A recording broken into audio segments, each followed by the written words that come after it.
ಈ ಒಂದು ಹೋರಾಟ ಯಾವ ರೂಪದಲ್ಲಿತ್ತು, ಈ ಹೋರಾಟಕ್ಕೆ ಮುಂದಿನ ರೂಪುರೇಷೆಗಳು ಹೆಂಗಿರುತ್ತೆ ಅನ್ನೋದನ್ನ ಅದ್ರ ಬಗ್ಗೆ ಹೇಳಿ ಸರ್. ಸಿಂಪಲ್ ಇಷ್ಟೇ.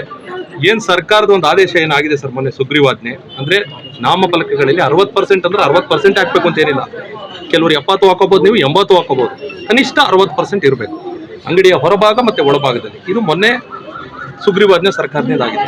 ಇದು ಖಾಲಿ ಯಾವುದೋ ಒಂದೆರಡು ಅಂಗಡಿಗೆ ಹೇಳಿರೋದಂತಲ್ಲ. ರಾಜ್ಯದ ಎಲ್ಲಾ ಅಂಗಡಿ ಮುಗ್ಗಟ್ಟುಗಳು, ರೆಸ್ಟೋರೆಂಟ್ಗಳು, ಮಾಲ್ಗಳು, ಬ್ಯಾನರ್ಗಳು, ನೀವು ಯಾವುದೇ ಎಲ್ಲೇ ಆಗಲಿ 60%ಗಿಂತ ಜಾಸ್ತಿ ಕನ್ನಡ ಇರಬೇಕು.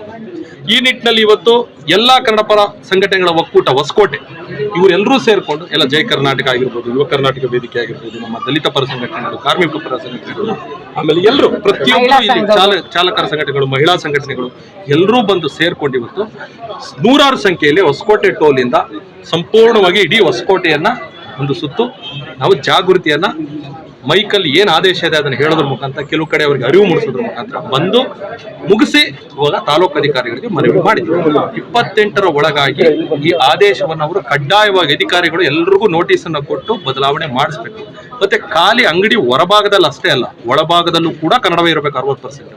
ಅಕಸ್ಮಾತ್ 28ರ ಒಳಗಾಗಿ ಇವ್ರು ಏನಾದ್ರು ಮೈ ಮರೆತು ಬೇಜವಾಬ್ದಾರಿಯಿಂದ ಆದೇಶವನ್ನು ಉಲ್ಲಂಘನೆ ಮಾಡಿದ್ರೆ ನಮ್ಮ ಮುಂದಿನ ಹೋರಾಟ ಹೇಗಿರುತ್ತೆ ಅಂತಂದ್ರೆ, ಅಂಗಡಿ ಹತ್ರ ಹೋಗಲ್ಲ, ಇದಕ್ಕಿಂತಲೂ 1000 ಜನ ಆಫೀಸ್ ಹತ್ರನೇ ಬರ್ತೇವೆ, ಆ ರೀತಿ ರೂಪುರೇಷೆ ಸಿದ್ಧ ಮಾಡ್ತೀವಿ. ಅಧಿಕಾರಿಗಳು ಸಸ್ಪೆಂಡ್ ಆಗೋ ತನಕ ನಾವು ಬಿಡೋದಿಲ್ಲ. ಬಟ್ ಅದಕ್ಕೆ ಅವಕಾಶ ಮಾಡಿಕೊಡದೆ ದಯಮಾಡಿ ಅಧಿಕಾರಿಗಳು ನಮ್ಮ ಭಾವನೆಗಳಿಗೆ ಸ್ಪಂದಿಸಿ. ಯಾಕಂದ್ರೆ ಭಾಷೆ ಅನ್ನೋದು ಒಂದು ಭಾವನಾತ್ಮಕ ವಿಚಾರ, ನೆಲ ಜಲ ಅನ್ನೋದು ಒಂದು ಭಾವನಾತ್ಮಕ ವಿಚಾರ. ಭಾವನೆಗಳಿಗೆ ಸ್ಪಂದಿಸಿ ಇಷ್ಟೆಲ್ಲ ಕಷ್ಟಪಟ್ಟಿದೆ ಇವತ್ತು ಬೆಳಗಿಂದ. ಈ ಕಷ್ಟಕ್ಕೆ ಒಂದು ನನ್ನ ಪ್ರಕಾರ ಒಂದು ಪ್ರತಿಫಲವನ್ನ ಅವರು 28ರ ಒಳಗಾಗಿ ನೀಡ್ತಾರೆ. ಸೊ 28ರ ಒಳಗಾಗಿ ಇಡೀ ಹೊಸಕೋಟೆ ಏನಾದ್ರು ಕನ್ನಡಮಯ ಆಯ್ತು ಅಂತಂದ್ರೆ ನಾವು ಇಷ್ಟೇ 28 ಆದ್ಮೇಲೆ ಇದೇ ಯಾವ ಸರ್ಕಲ್ ಚಂದೋದು ಜೆಸಿ ಸರ್ಕಲ್ ಅಲ್ಲಿ ಒಂದು ಕನ್ನಡ ಕುಣಿತ ಕಾರ್ಯಕ್ರಮ ಮಾಡ್ಬೇಕು ಅನ್ಕೊಂಡಿದೀವಿ. ಅವತ್ತು ಯಾರೆಲ್ಲ ಇವತ್ತು ಬಂದಿದ್ದಾರೆ ಇದಕ್ಕಿಂತ ಹೆಚ್ಚಿನ ಸಂಖ್ಯೆಯಲ್ಲಿ, ಸಾವಿರಾರು ಸಂಖ್ಯೆಯಲ್ಲಿ ಸೇರಿ ಒಂದು ಕನ್ನಡ ಹಾಡುಗಳಿಗೆ ಒಂದು ಹಬ್ಬವನ್ನ ಮಾಡಿ ನಮ್ಮ ಈ ವಿಜಯವನ್ನ ನಾವು ಅವತ್ತು ಆಚರಿಸ್ತೀವಿ ಎಲ್ಲ ಕಡೆ ಕನ್ನಡ ಪರಿಸಿರೋದಕ್ಕೆ. ಸೊ ಅದಕ್ಕೆ ಆ ಒಂದು ವಿಚಾರವನ್ನ ಇವತ್ತು ಹೇಳೋದಕ್ಕೆ ನಮ್ಗೆ ಹೆಮ್ಮೆ ಅನ್ಸುತ್ತೆ. ಇವತ್ತಿನ ಹೋರಾಟದಲ್ಲಿ ಪಾಲ್ಗೊಂಡಂತ ಪ್ರತಿಯೊಬ್ರು, ಸಲಗ ಸೂರಿ ಅವರು, ಯಶಸ್ವಿನಿ ಗೌಡ ಅವರು, ಜೊತೆಗೆ ನಮ್ಮ ಶಶಿವರ್ಧನ್ ಅವರು, ಚಂದನ್, ಆಮೇಲೆ ನಮ್ಮ ನಾಗೇಶ್ ಅವರು, ನವೀನ್, ಮಂಜು, ಎಲ್ಲರ ಹೆಸರು ತಿಳ್ಕೊಬೇಡಿ. ಪ್ರತಿಯೊಬ್ರು, ಭಾಗ್ಯ ಅವರು, ಎಲ್ರೂ, ಜಯ ಕರ್ನಾಟಕ ಅರುಣ್ ಅವರು, ಎಲ್ಲಿದ್ದಾರೆ ಅರುಣ್? ಬನ್ನಿ ಬನ್ನಿ. ಎಲ್ಲರೂ ಪ್ರತಿಯೊಬ್ರು ಭಾಗವಹಿಸಿದ್ದಾರೆ ಸರ್. ಎಲ್ಲರೂ ಸೇರ್ಕೊಂಡು ಇವತ್ತು ಈ ಹೋರಾಟವನ್ನು ಮಾಡಿದೀವಿ, ಯಶಸ್ವಿ ಆಗಿದೆ. ನಿಮ್ಗೆ ಗೊತ್ತು, ಈ ಹೋರಾಟ ಬಂದು ತಾಲೂಕು ಆಫೀಸಲ್ಲಿ ಮುಗಿದಿದೆ. ನಮ್ಮ ಅಂತಿಮ ಉದ್ದೇಶ ಇಷ್ಟೇ ಸರ್, ಕರ್ನಾಟಕದಲ್ಲಿ ಕಣ್ಣಿಗೆ ಕನ್ನಡ ಕಾಣಿಸ್ಬೇಕು, ಕಿವಿಗೆ ಕನ್ನಡ ಕೇಳಿಸ್ಬೇಕು. ಹಾಗಾಗಿ ಈ ಒಂದು ಹೋರಾಟಕ್ಕೆ ಯಶಸ್ವಿ ಸಿಗಲಿ ಅಂತ ಹೇಳಿ ಪಾಪ ತಾವು ಮಾಧ್ಯಮದವರು ಬಂದು ನಮ್ಮ ಜೊತೆ ಸಹಕರಿಸಿದಾರೆ. ನಿಮಗೂ ನಮ್ಮೆಲ್ಲರ ಪರವಾಗಿ ಅಭಿನಂದನೆ ಸಲ್ಲಿಸ್ತೀನಿ. ಬೆಂಗಳೂರಲ್ಲಿ ನೋಡಿದಾಗೆ ದೊಡ್ಡ ಮಟ್ಟದಲ್ಲಿ ನಾರಾಯಣಗೌಡರು ಕರ್ನಾಟಕ ರಕ್ಷಣಾ ವೇದಿಕೆಯನ್ನು ಹಾಕೊಂಡು ಮಾಡಿ 144 ಸೆಕ್ಷನ್ ಏನು ತಂದಿದ್ದಾರೆ ನಮ್ಮ ಬೆಂಗಳೂರಲ್ಲಿ. ಇಡೀ ಕರ್ನಾಟಕದಲ್ಲಿ ಮೊದಲನೇ ತಾಲೂಕು ಕನ್ನಡ ನಾಮಫಲಕಗಳ ಅಭಿಯಾನ ಅಂತೇಳಿ ಎತ್ಕೊಂಡಿರೋದು ನಾವು. ಈಗ ಮೊದಲನೇ ತಾಲೂಕು ಅಂದರೆ 224 ಕ್ಷೇತ್ರದಲ್ಲೂ ಹೊಸಕೋಟೆ ಮೊದಲನೇ ಕ್ಷೇತ್ರವಾಗಿ ಬಂದು ನಿಂತ್ಕೊಳ್ಳುತ್ತೆ.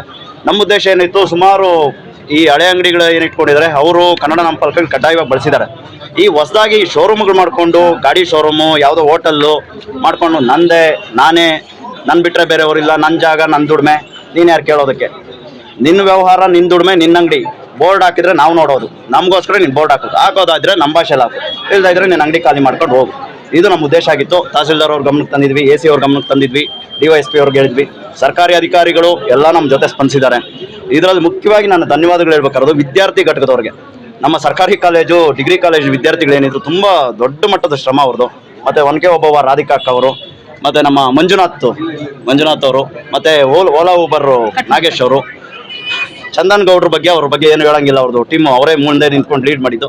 ಸೊ ಅದರಿಂದ ಮುಂದಿನ ನಡೆ ಫೆಬ್ರವರಿ 28 ಒಳಗಡೆ ಬದಲಾವಣೆ ಆಗಲಿಲ್ಲ ಅಂದರೆ ಅಲ್ಲಿ ಕಲ್ಲು ಬೀಳುತ್ತೆ, ಇಲ್ಲಿ ಇವ್ರು ಕೆಲಸ ಕಳ್ಕೊತಾರೆ, ಇಷ್ಟ ಆಗುತ್ತೆ. ಅವ್ರು ಅದ್ರ ಮೇಲೆ ಏನು ಬೇಕಾದ್ರೂ ಕಾನೂನು ಹೋರಾಟ ಮಾಡ್ಬೋದು, ನಾವು ರೆಡಿ ಇದ್ದೀವಿ, ಫೇಸ್ ಮಾಡೋದಕ್ಕೆ ಎಲ್ಲದಕ್ಕೂ ರೆಡಿ ಇದ್ದೀವಿ. ಯಾವ ಅಂಗಡಿ ಇದೆ ಅದಕ್ಕೆ ಕಲ್ಲು ಬೀಳುತ್ತೆ, ಇವ್ರು ಕೆಲಸ ಕಳ್ಕೊತಾರೆ.